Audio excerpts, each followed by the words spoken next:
Welcome, listeners. I'm so excited for you to meet our guest this week. We have Daniela Pierre Bravo, and she's a bilingual journalist, best-selling author, speaker, contributor, and best known for her work on NBC's Know Your Value platform. She was also a former on-air reporter for MSNBC's Morning Joe and Cosmo's magazine columnist, and her reporting has focused on underrepresented communities, immigration, and women's rights.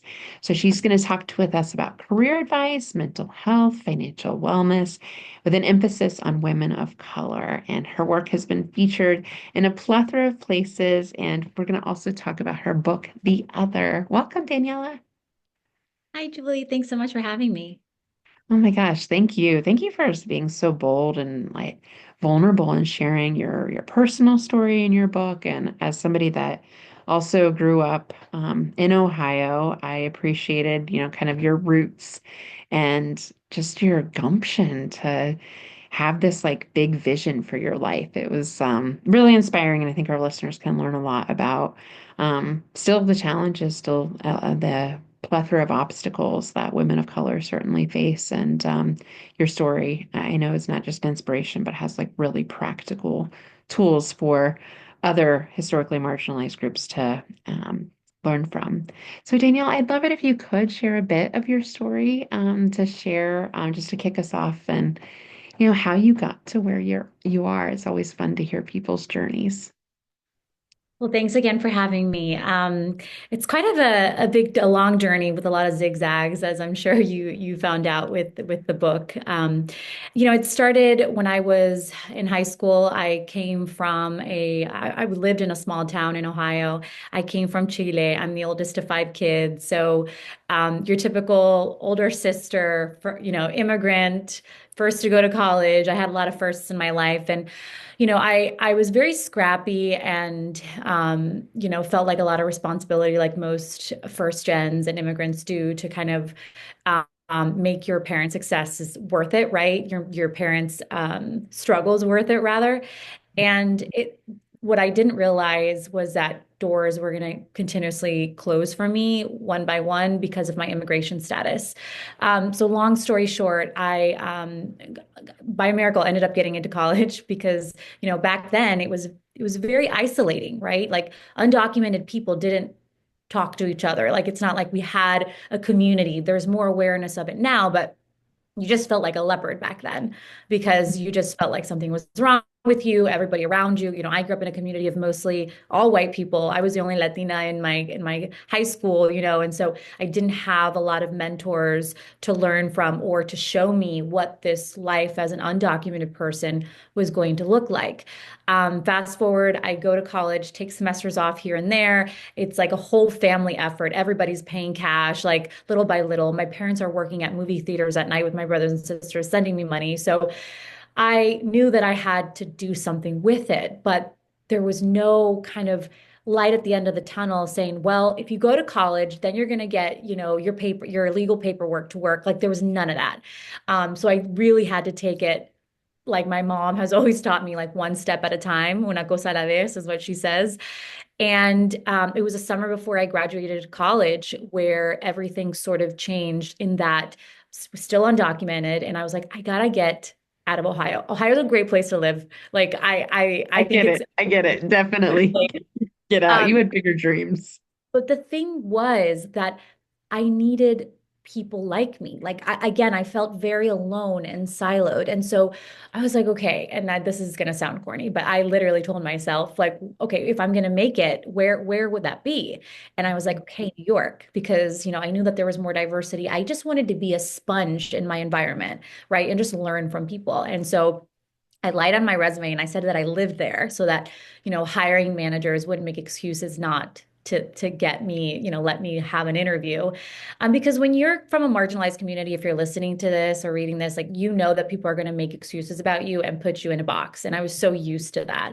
And so I ended up doing that, and I ended up getting a call back from, funny enough, P. Diddy's marketing agency. At the time, he had a marketing agency that promoted all of his brands. They ended up calling me and we hit it off on the phone with the HR manager, and they said, "Can you come in for an interview?" tomorrow. And I was like, yes, of course. And so I get off the phone, I panic, and I'm like, okay, I remember studying for an exam, and just kind of like asking myself, like, what am I going to do? How am I going to get to New York? I don't have a license. I can't get on a plane. So, all right, let me get on a bus. When's the next bus out? Okay, like in 2 hours, I called a friend and I was like, can you please, drive me to Cincinnati so I can get on a Greyhound bus? I get on the Greyhound bus, 18 hours later, nine stops along the way. It was very sketchy in the middle of the night.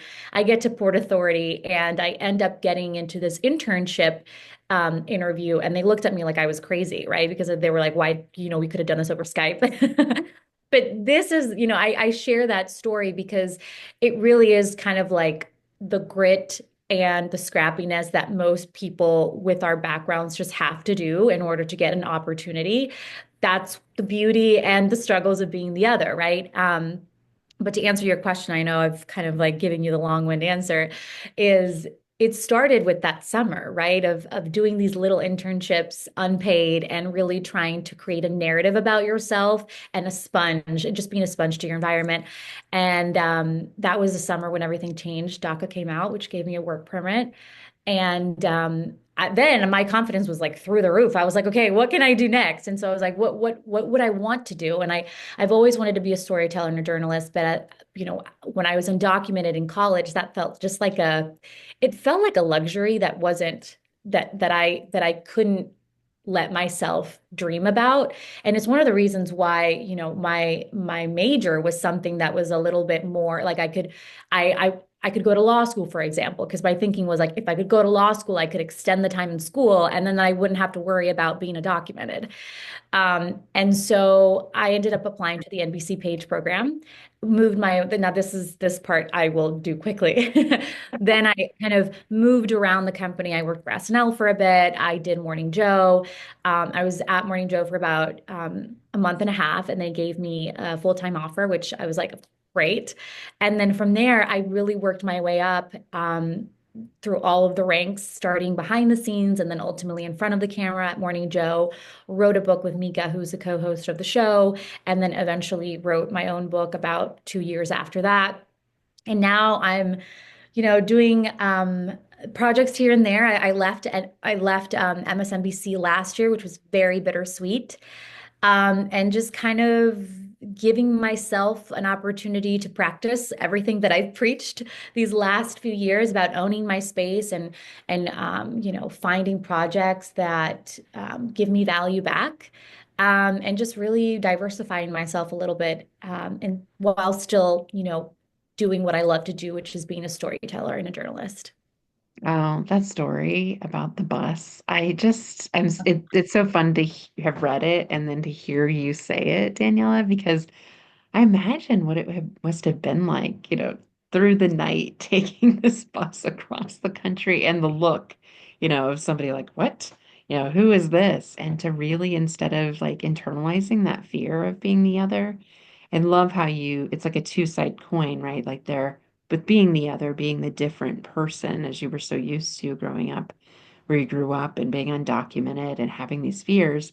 The flip side of that is you know how to navigate hard situations because you've had to live that your whole life. And so having this challenge of being in New York, you're like, I'll figure it out. I'll get there. And then the rest is kind of history. And it's really cool to see those progressions through your career. And, the other story that stuck out to me in your book was, of course, with Mika. I think a lot of people know her, household name kind of thing. Um, but that opportunity you had with her and the question you asked. I mean, so I'd love it if you could fill us in on that story too, and then we can kind of unpack some lessons for folks that are listening on what they can do for their careers. So my relationship with Mika Brzezinski, has been one that I have really cherished throughout the years. It's one that really catapulted my career to the next level and really fast forward in a lot of success.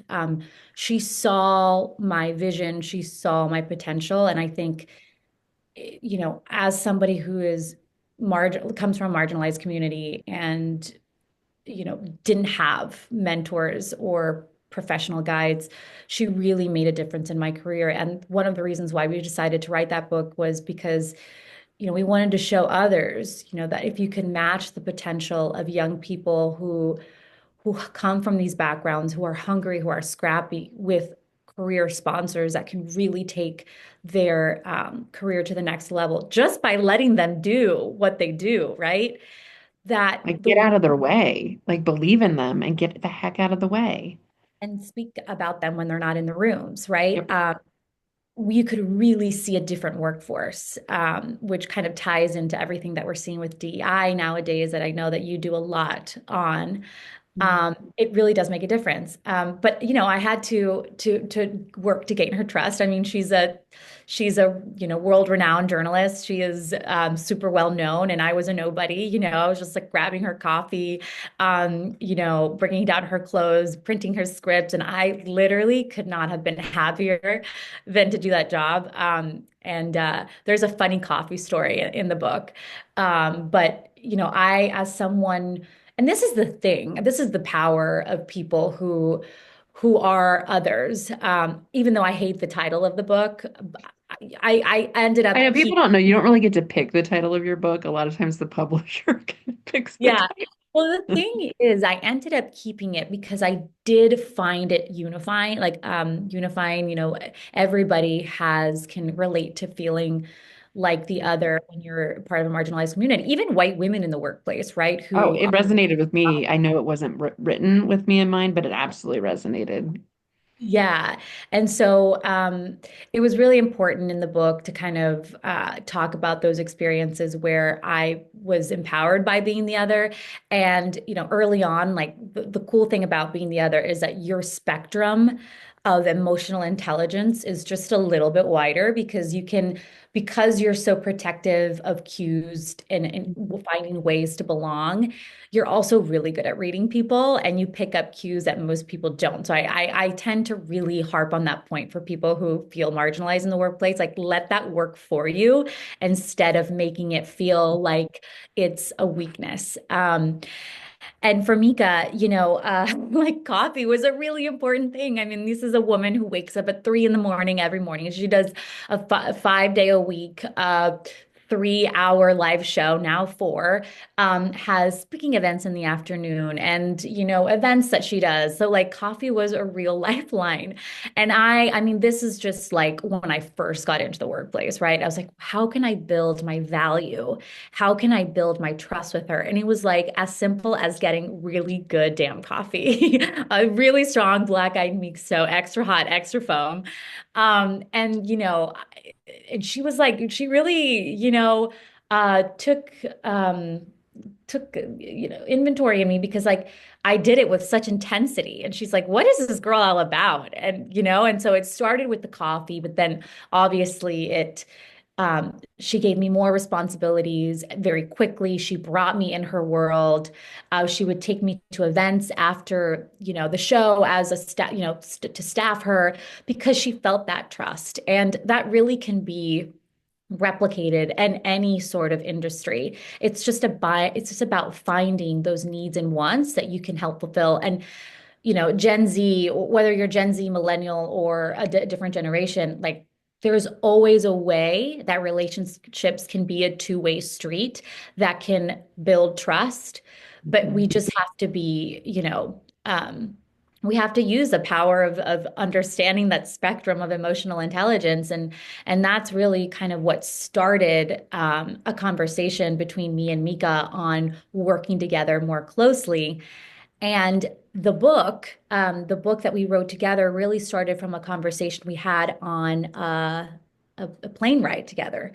Um, At and this point, you hadn't worked with her that much aside from the coffee, right? And so you saw the window and you're like, I'm gonna pitch her something. Like I'm gonna take advantage of this opportunity, which I think for historically marginalized people, like we don't get those windows that often, right? When we do, it's like that's your chance. And I just love how intentional you were in that moment. Thank you for saying that. I mean, you're totally right. Like, especially with someone like her, she always has people around her, right? Like, she's always has a million people and she's always busy. And you really have to pick your moments. The timing is really key. And I was pretty ballsy, right? Because I came up with this idea. And at the time, just a little bit of context, I knew that she had built this incredible outside brand outside of MSNBC with her platform called Know Your Value. At that time, it was just taking off. And Know Your Value, just a little bit of context, is a platform to empower women. So she has incredible conferences um, around the country and now in Abu Dhabi around the world to really empower women and talk about how to know and grow your value. And so I knew that. But what I also knew was that I knew specifically some of the setbacks that were unique to marginalized communities. And at the time, I came to her with this idea, but just to set the scene.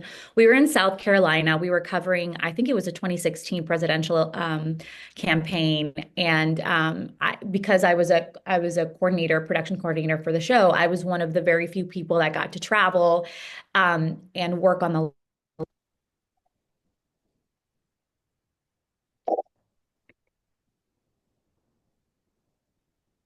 and she had to be in Chattanooga, Tennessee for a speaking event. And she like called me over on the break. And she's like, "Can you come with me to Chattanooga?" Like I'm like, "Yeah, of course, when?" And she's like right after the show. I was like, "Okay." So we get on a plane and I'm like so nervous because I didn't know if she was going to be receptive to me because, I was very much customer service. Like that was my mentality is customer service. So for me to turn the tables and say, "Hey, like I want to pitch you an idea," it was very ballsy of me.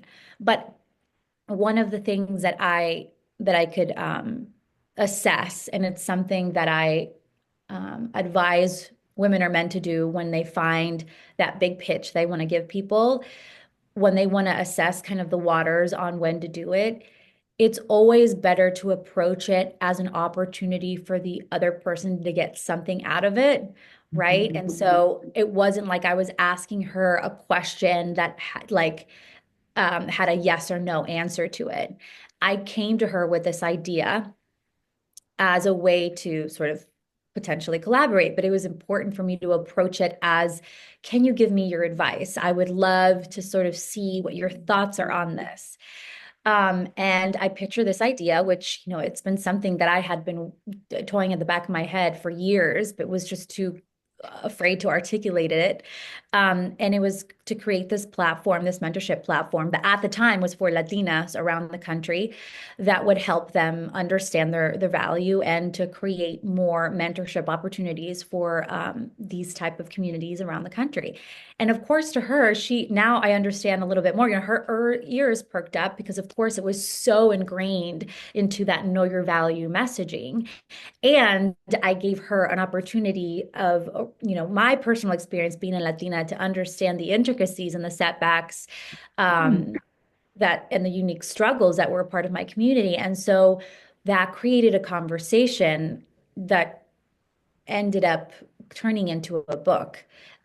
She called me a few months later on New Year's Day, right? And I'm like, she loves to FaceTime too. So she wanted to see my reaction to it. So she FaceTimed me. It was like super early on New Year's Day. And she's like, "We're gonna write a book together. You're going to lead it and write me a list of everybody that you want to interview." Because of course, this is a woman who has so much access to everybody. And I gave her my wish list of everybody that I wanted to interview, which we interviewed together. And it all started from there. So it was a great experience, but definitely something that, was about timing and tone. Yeah. I think that's just such a beautiful story of allyship and sponsorship. Like she had access to things you didn't have access to, right? You knew her time was valuable, and so you're really intentional with your specific why that, really spoke to something that she would want, that she was already working on a project aligned with that. So this was something that would grow, something that she was interested in. So it's mutually beneficial. Allyship, we often get the misunderstanding that it's like a savior or, a charity type of exchange, and that's not it at all. It's leveraging your power for good. And that means power shared and power with, not power over. So that's just so cool how all of that came to be. I wonder in closing, Daniela, thanks so much for sharing these stories with us. And they're so beautifully written in your book, which I know is just it's hard to tell a story in a way when you don't know, like you can't see the reaction of somebody else. So I always appreciate good storytellers and books because I felt like I was like there with you on the bus. I felt like I was there with you in the plane, and hearing you share it now is just a special treat, listeners. Um, but I'm curious, if you had some words of wisdom, obviously now is a terrible time in our history and politically we're in some real trouble. Um, but I like to find the silver linings of the moments and your story and how you've overcome these, challenges that quite frankly shouldn't exist, but still exist, sadly, for people today. For especially for women of color that might be thinking, well, that's great for Daniela, but like, I don't know if I could figure that out. I don't know if I'm the why me, your book chapters do a great job of kind of helping people through that process. But if you had to pinpoint a couple nuggets that you might share, I'd love to hear them. Yeah, I mean, also just for context, and I know that you do a lot on this, DEI is something that the state of it has really kind of backpedaled a lot of the progress that is happening in corporate America, which calls for women who have feel othered or feel like the other to be a little bit more strategic. Mhm. I always say it's always good because one of the things that I hear over and over again, especially with members of Accesso community, is that our work happens in silos. Um, and part of it is this mechanism of protection that we go through when there aren't infrastructures and companies that speak to psychological safety, right? That's partly what DEI does. Right. Um, but when that doesn't exist, when you take somebody from a marginalized community who has that fight or flight mode and that nervous system sort of operating on all cylinders, you have to work harder, not just to feel out that psychological safety and build protective mechanisms for you, but to also do your job. And what ends up happening, and I hear this a lot from young women in the workplace, and not even just young women, women of all ages in the workplace, but it's hard for them to take inventory on the structural stakeholders around them. And so oftentimes what happens is because we're just focused on trying to code switch and trying to protect our psychological safety, we put our head down, we do the work, and we don't really take inventory on what's happening around us, right? So, who are the stakeholders in this company? Who are the people who are going to be my career sponsors? How can I build trust? How can I strategically go from this reactivity of doing this day-to-day job, right? And potentially be in a just customer service mentality and go to a place where I really have time and space and creativity to be more proactive with my career? What are some of the projects that I can kind of take on? And how can I not only just do my job, but advocate for myself effectively to do my job, to take on other roles, and speak out when the time is right to ask for more? That I think is an interesting intersection that a lot of women miss because they're either too focused on doing the work, right? And they leave too much time where they're not advocating when they've done the work. They do deserve more, whether it's money, whether it's a job change, right? And that doing the work goes on too long and they're not advocating for themselves effectively. And so to your point, there's a lot going on, especially with DEI being rolled back. A lot of the protective mechanisms we have to take on for ourselves. But I think the key here is to be strategic Yep. and be a little bit more proactive. So, who are the stakeholders, right? Take inventory on your career, go from reactive to proactive. And again, I dive into how to do this in the book, but it's just really important to sometimes look up from what you're doing and take inventory of not just where you're going and your why, but who are those people that can strategically align with you, where you Mhm. can make your wins their wins, and then articulate that in a way that is helps you get to the next level. Yep. Oh, I love that. I love it. And being strategic. And yeah, like you said, just take a step back. I mean, all our triggers or just alarm bells are going off inside our bodies right now. Rightfully so, but like take a pause, take a beat, take that inventory, focus on what I can control, what I can be proactive about, who can be in a position to help amplify, support, be an ally, and really leverage this moment in in the ways that we can positively to influence the future. So I really appreciate that, and I appreciate all the advice you have. So listeners, definitely check out the other. Um, as far as other tools, Daniela, that you would like to point listeners to, I know you have a great community on your website as well. So love for you to point our listeners to other resources and ways to connect with you. Yeah, well, I'm always on Instagram. So I love Instagram at D Pierre Bravo. And then I have my Accesso Community Instagram handle, which is at Accesso Community. And then if you want to join Accesso Community, the way that I work with either one-on-one or I also do group cohorts, which I love because so much magic happens during these cohorts. It's women from all walks of life, from different industries, and I sort of partner up a small group together and we go through a very specific career pain point. And over the course of 3 months, we tackle them through exercises, frameworks, group mentorship. And it's just a lot of fun. And I just love seeing the little aha moments that happen all the time in our community. Mm. Yeah, as somebody that's been a part of masterminds and peer groups over my career, I can attribute a lot of my success to the ahas that come from groups like that. So, and it's powerful to be around people that you feel safe, that are like me, that know what it's like to be me. So there's power in that community too. For Awesome. sure. Well, thanks, Daniela. We'll link to those in the show notes, listeners, and thanks so much for sharing your story with us. Thanks, Julie.